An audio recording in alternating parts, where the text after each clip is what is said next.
تو میم میں تو آپ سے یہ جاننا چاہتا ہوں، ایم شور جو ہمیں دیکھ رہے ہیں وہ بھی یہ جاننا چاہتے ہیں کہ ڈاکٹر صاحب کے ساتھ آپ کی زندگی کیسے گزری؟ بہت میں سمجھتی ہوں خوشگوار تھی.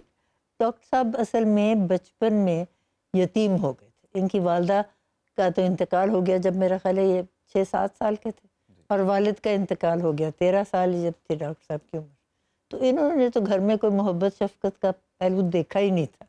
اس لیے جب پھر ان کی شادی ہوئی تو پھر گھر میں ذرا رونقیں آئیں، پھر بچے ہمارے 2 ہوئے. تو حلیم الطبع بھی تھے، صابر بھی بڑے تھے، کبھی کسی کے ساتھ اونچی بات نہیں کرتے، اور بچوں کو تو کبھی کچھ کہتے ہی نہیں تھے. تو میم آپ کی پہلی ملاقات کیسے ہوئی؟ آپ کو یاد ہے وہ ملاقات؟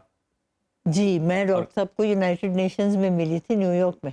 اچھا یہ اچھا. پاکستان کے مندوب کے طور پہ گئے ہوئے تھے، اور میں اپنے والد کے ساتھ گئی تھی. ان کو وہ آئزن ہاور کا ایک تھا لیڈرشپ ایکسچینج پروگرام، جی جی جی. اس میں گئے ہوئے تھے. تو وہاں ڈیلیگیٹس لاؤنج میں یونائٹڈ نیشنز میں ڈاکٹر صاحب کسی کے ساتھ آئے ہوئے تھے یا کسی کو لے کے آئے ہوئے تھے. جی جی. پھر ہماری وہاں ملاقات ہوئی. اگلے دن انہوں نے مجھے اور میرے والد کو بلایا. پھر میرے والد واپس آ گئے تو میری وہاں ڈاکٹر صاحب سے ملاقاتیں 5-6 اور بھی ہوئیں. بس پھر واپس آئی تو ان کی ہمشیرہ نے رشتہ ڈال دیا، پھر ہماری شادی ہو گئی.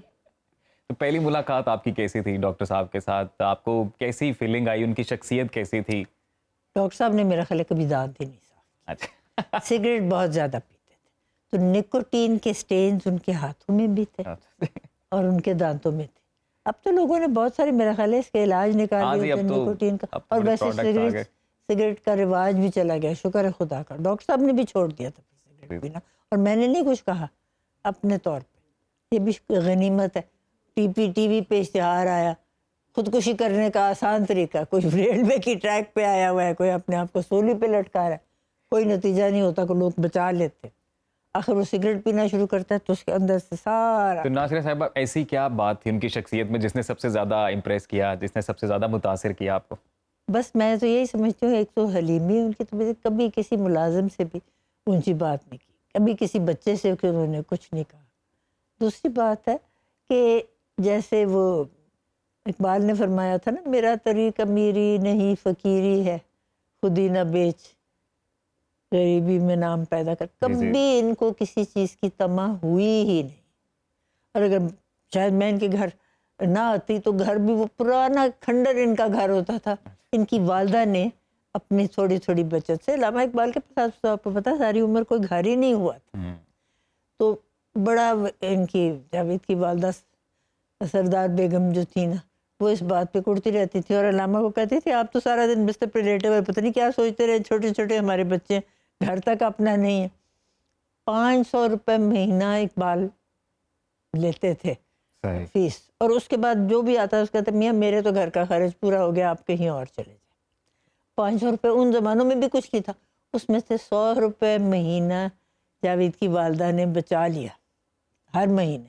اور پھر انہوں نے وہاں علامہ اقبال روڈ پہ پلاٹ لیا 9 کنال کا. زمانے بھی اچھے تھے. اور پھر وہ سیدھا سا پرانا سا بالکل سادی وضع ناصرہ کا صاحبہ یہی عادتیں علامہ اقبال والی عادتیں ڈاکٹر صاحب میں تھیں؟ ہاں بالکل تھی، بالکل ویسی تھی، سوائے اس کے کہ شعر نہیں کہتے تھے. مجھے کئی دفعہ لوگ پوچھتے تھے جی کہ یہ شعر کہتے ہیں، میں نے کہا ابھی تک تو ان کو گیدڑ بھی نہیں کہنے آئے، شعر کی تو نوبت بہت دور ہے. ایسے مفکر تھے، فلسفی تھے، بہت ساری تھی خصلتیں اقبال والی، لیکن شاعری کی طرف ان کا رجوع تھا ہی نہیں. بلکہ کئی دفعہ کوئی شعر پڑھنا ہوتا کہیں تو بھول جانا، پھر میں نے ان کو تصحیح کر دینی، کیونکہ میں بچپن سے بیت بازی کرتے آ رہی تھی تو بے شمار اقبال کے شعر اس حوالے سے آتے تھے. تو میم جب آپ ان کی زندگی میں آئیں تو آپ نے کیا بدلاؤ ان کی زندگی میں آپ لے کر آئیں؟ آپ نے کیا کوششیں کی کہ کس طرح سے میں ان کی لائف کو چینج کروں، یا ان کی پرسنالٹی کا کوئی ایسا اثر آپ کی زندگی پہ ہوا؟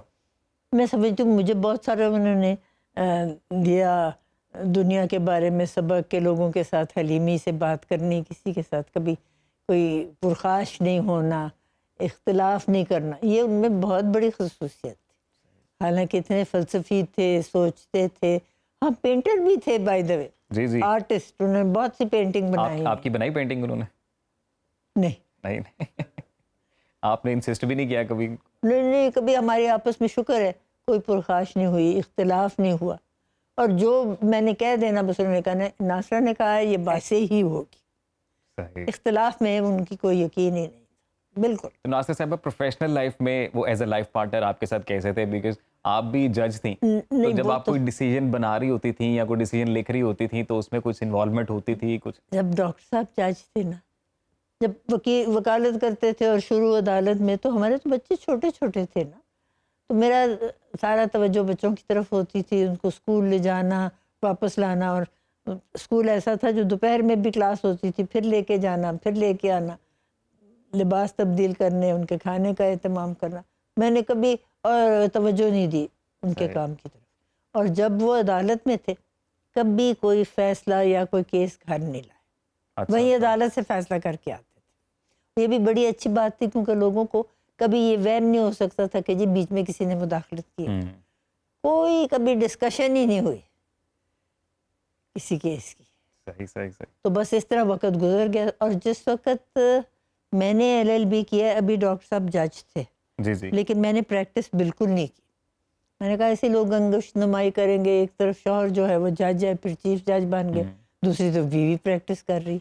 میں نے عدالت کا رخ ہی نہیں کیا, نہ دہلیز پار کی عدالت کی. جب ڈاکٹر صاحب ریٹائر ہوئے ہیں پھر آپ نے اس کے بعد میں نے شروع کیا, کافی لیٹ عمر میں. تو ایسا کیوں کیا؟ مطلب آپ نے صرف because of public opinion? Public نے کیا کہنا تھا, لیکن میرے اپنے ضمیر برداشت نہیں کرتا تھا. میں نے کہا لوگ کہیں گے کہ جی علامہ اقبال کے خاندان کے اگر یہ اوصاف ہے تو باقی دنیا کیا کرے. اور آپ کو پتہ ہے آج کل تو اقربا پروری کا ایک دستور بن چکا ہے, اس لیے میں نے اس طرف کبھی توجہ کی ہی نہیں. تو جب ڈاکٹر صاحب اپنی پریکٹس کر رہے ہوتے تھے اور آپ کا اپنا قانون کا وہ چل رہا تھا سارا کچھ ساتھ ساتھ, تو وہ کبھی انوالومنٹ نہیں شو کی ایک دوسرے میں نے تو قانون کی ڈگری لی ہے جس وقت ڈاکٹر صاحب چیف جج تھے. اچھا, میں نے اخبار میں ایک دن اشتہار دیکھا کہ جی 100 روپے آپ داخلہ فیس دیں, آپ امتحان میں بیٹھ سکتے ہیں, اور اگلے مہینے امتحان ہے. میں نے 100 روپے جا کے ڈپازٹ کر دیا. ہمارا گھر نزدیک ہی تھا لاء کالج کے, کیونکہ رہتے تھے نا ہم جاوید منزل گڑھی شاہو میں. جی جی جی. تو پھر اس کے بعد میں نے کتابیں خرید لی کورس کی جو تھی, پارٹ 1 کی. ان زمانوں میں 2 سال میں ہو جاتا تھا. مجھے ڈاکٹر صاحب پوچھتے ہیں یہ آپ کیا کر رہی ہیں مطالعہ؟ میں نے کہا میں نے ارادہ کیا, میں نے پارٹ 1 کا امتحان دیا اور 15 دن کے بعد امتحان ہے. ان دن میں گزر گئے تھے. کہنے لگے کبھی کسی نے ایسے بھی قانون پاس کیا, ناممکن ہے.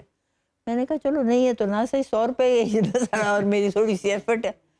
کبھی انہوں نے کسی چیز کا کوئی, میں نے سوال بھی کیا ہو تو کہتے تھے بار میں ایسی باتیں نہیں ہوتی. تو بس نتیجہ نکلا تو میں گئی ہوں دیکھنے وہاں. ان زمانوں میں پوسٹ ہوتا تھا جی جی, پنجاب یونیورسٹی لاء کالج کے بورڈ پہ. سب سے زیادہ نمبر میرے تھے, کسی کے اس سے زیادہ تھے ہی نہیں. تو میں گھر آئی ہوں, میرا چہرہ کچھ اترا ہوا تھا. کہنے لگے بس ہو گیا نا جو ہونا تھا. انہوں نے کہا فیل ہو گئی. میں نے کہا دیکھیں سب سے زیادہ نمبر میرے ہیں, اور یونیورسٹی نے مجھے فرسٹ ڈکلیئر نہیں کیا, اور یہ لکھ دیا the person who has stood first result will be declared later on, کیونکہ وہ تو برداشت نہیں نہ کر سکتے تھے کہ پرائیویٹ کینڈیڈیٹ فرسٹ آ جائے اور اپنے سارے پیچھے رہ جائے. بعد میں انہوں نے کسی اور کو فرسٹ کر دیا اور میں سیکنڈ آ گئی. پھر اگلے سال اسی طرح جب اشتہار آیا پھر میں نے 100 روپے جمع کر کے امتحان دے دیا. 1 مہینے میں ہوتا ہے سارا امتحان, 7 دن کا وقفہ ہوتا تو ناصرہ صاحب آپ میں کیسے یہ شوق آیا قانون پڑھنے کا؟ بس ایسے ہی وہ دیکھ کے. اور پھر میں نے یہ جب کر لیا قانون تو میں نے دیکھا اپنے ہر روز کے جو آپ کے ہیں نا معاملات, اس میں بہت فائدہ ہوتا ہے قانون کے. آپ کو سب پتہ ہو کہ یہ چیز ایسی ہے کیوں ہے, آپ اس کے اوپر کچھ نہ کچھ کر سکتے ہیں. اور لوگ بھی پھر جو کرنے ہو جاتے ہیں اگر ان کو یہ سمجھ آ جائے کہ یہ جانتی ہیں, کیونکہ کہتے ہیں نا کہ نالج جو ہے نا اٹ از پاور. ایگزیکٹلی. مگر میں نے کبھی پریکٹس نہیں کیا. یہ ہے کہ میں اپوا کی ممبر تھی, وہاں کسی نے فری لیگل ایڈ لینا ہے ان کو دے دیا, یا انٹرنیشنل ویمنس کلب کی پریزیڈنٹ رہی وہاں بھی دے دیا. پھر جب ڈاکٹر صاحب ریٹائر ہوئے نا, میں نے سوچا اب کیا جاتا ہے, کوئی مذائقہ نہیں. پھر میں نے اسٹیٹ کیسز کرنے شروع کیے. 100 روپے فیس ہوتی تھی ایک اسٹیٹ کیس میں. آپ کہیں بھی ہوں, وقت کوئی بھی ہو, باخبر رہیے دنیا کے حالات و واقعات سے. ابھی سبسکرائب کیجئے سنو نیوز کے YouTube چینل کو اور کلک کریں بیل آئیکن کو, تاکہ آپ ہمیشہ باخبر رہ سکیں.